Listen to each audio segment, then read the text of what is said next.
नमस्कार साथियों, स्वागत है आपका अरोड़ा स्टेनो क्लासेस में। और अपनी जो डिक्टेशन की गति रहेगी वो रहेगी 100 शब्द प्रति मिनट और डिक्टेशन स्टार्ट होगी 10 सेकंड बाद।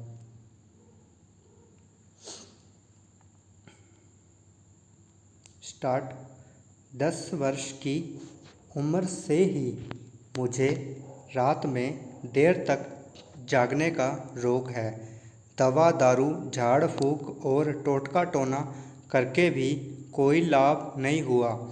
बिछावन पर बिना नींद के चुपचाप लेटे रहना कभी कभी इतना बुरा लगता कि मैं रो पड़ता। दादी पीठ पर हाथ फेरती हुई कहती, आंख मूंदकर फूले हुए कांस के गुच्छों को देखो, नींद आ जाएगी। कई बार अफीम घोलकर चटाया गया किंतु नींद 3 बजे के बाद ही आती। अंत में जब तक नींद नहीं आती लेटे लेटे बरगद की डालियों से लटकती हुई जटाओं के झूले पर मन को बैठाकर झुलाता। इन्हीं दिनों बरगद से मेरी आत्मीयता घनिष्ठ हुई। सारा गांव सोया रहता, अकेला जगा हुआ मैं खिड़की से बाहर बरगद की फुनगी की ओर ताकता रहता। कभी घुंघुओं की मनहूस बोली सुनकर डर जाता तो लगता कोई ठठाकर हंस पड़ता है। अरे चिरई चिरमुन की बोली सुनकर भी डरता है रे। एक बार बरगद की ऐसी ही चुनौती भरी हंसी को सुनकर बिछावन छोड़कर उठा और अंधकार में चुपचाप बरगद की ओर जाने वाली पगडंडी पकड़ ली। बरगद के नीचे पहुंचकर जोर जोर से पांव पटक पटक कर परिक्रमा करते हुए कहने लगा, मैं नहीं डरता, मैं किसी से नहीं डरता, मैं डरपोक नहीं, कायर नहीं हूँ मैं। दूसरे दिन सुबह शहर से एक नामी होम्योपैथ को बुलाया गया। उन्होंने कहा, नींद में चलना फिरना यह एक रोग है, किंतु उनकी दवा से रोग दूर नहीं हुआ। पिताजी सत्यार्थ प्रकाश पढ़कर आर्य समाजी प्रचारकों के उत्तेजक भाषण सुनकर दयानंदी हो गए। घर के देवगण कहाँ तक उन्हें भरोसा देकर घर में रख सकती थीं भला। घर का बच्चा बच्चा दयानंद बोली और आर्य समाजी कीर्तन सीख चुका था। दादी ने मुझे समझाया था, बेटा, और देवी देवता की बात नहीं करती, लेकिन ये बट बाबा साक्षात देवता हैं, जागृत देवता। इनसे कभी रार मत करना, इन पर कभी ना प्रतीत मत करना, इनसे कभी मस्खरी मत करना। तुम्हारे पितामह के पितामह से बड़े हैं तुम्हारे बट बाबा। 3.5 साल की नज़रबंदी के बाद भागलपुर सेंट्रल जेल से रिहा होकर गांव लौट रहा था।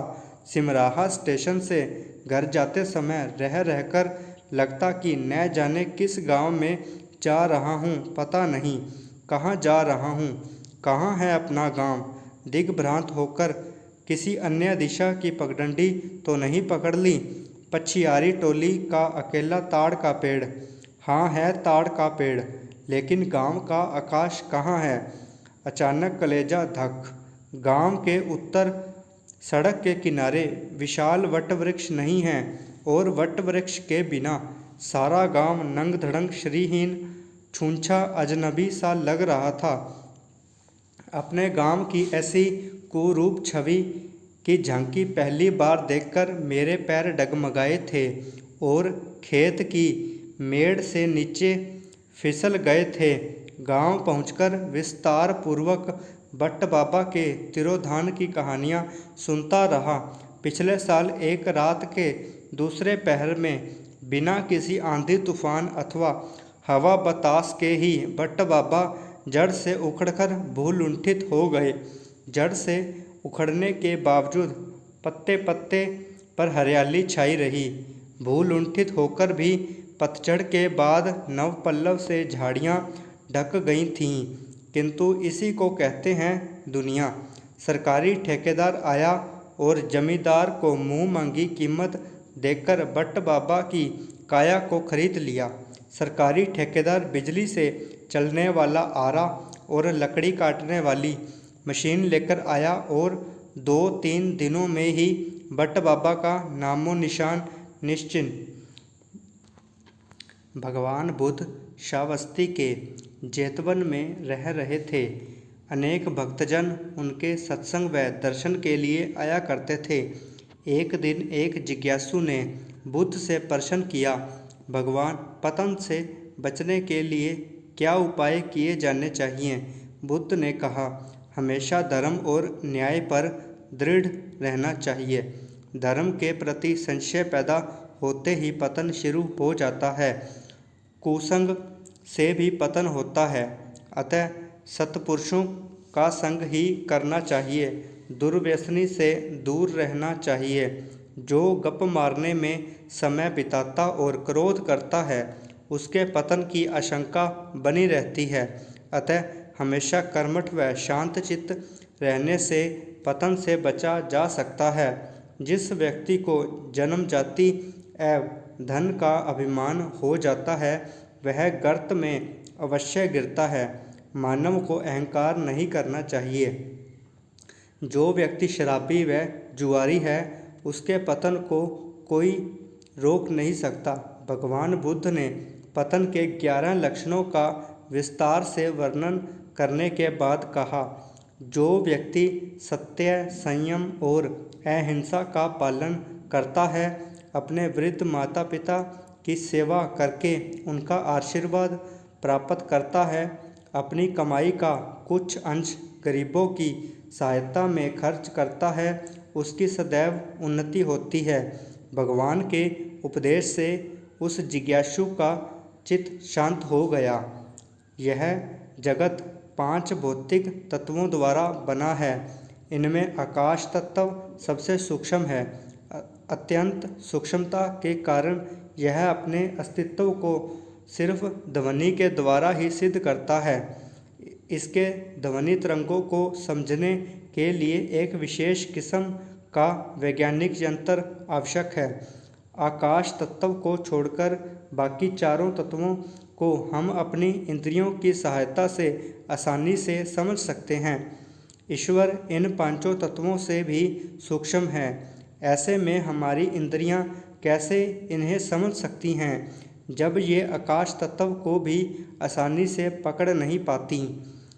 दरअसल ईश्वर हमारे मानसिक अथवा अति मानसिक दायरे से भी परे हैं। इसलिए अपने मन की सहायता से हम उन तक पहुँचने में असमर्थ हैं। इसके जरिए यदि हम वहाँ पहुँचना चाहेंगे भी तो बार बार निराश होकर लौटना पड़ेगा। यम कहते हैं कि मनुष्य ईश्वर को अपने मन के द्वारा या शब्द के द्वारा नहीं प्राप्त कर सकता। जिस तरह अणुओं को देखने के लिए बौद्धिक और वैज्ञानिक दृष्टि की आवश्यकता होती है, उसी तरह ईश्वर को देखने के लिए आध्यात्मिक दृष्टि की आवश्यकता होती है। अर्थात वह केवल आध्यात्मिक ज्ञान के द्वारा ही प्राप्त हो सकते हैं। इसके लिए व्यक्ति को तपस्या करनी पड़ती है, कठोर ध्यान अभ्यास करना पड़ता है। जब कोई आध्यात्मिक ज्ञान प्राप्त कर लेता है तो उसके सभी दुख और चिंताएं दूर हो जाती हैं, क्योंकि वह खुद को ईश्वर के निकट पाता है। ऐसा होने पर उसे असीम आनंद की अनुभूति होती है। ईश्वरीय आनंद में डूबने पर व्यक्ति के मन के सारे विकार लुप्त हो जाते हैं।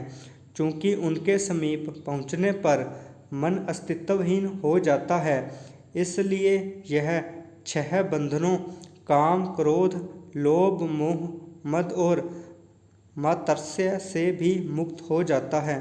तब व्यक्ति संपूर्णतः भय से मुक्त हो जाता है। समाज में सभी समस्याओं के लिए यही 6 विकार जिम्मेदार हैं। इनके दूर होने का अर्थ है जीवन में शांति का आना। स्टॉप।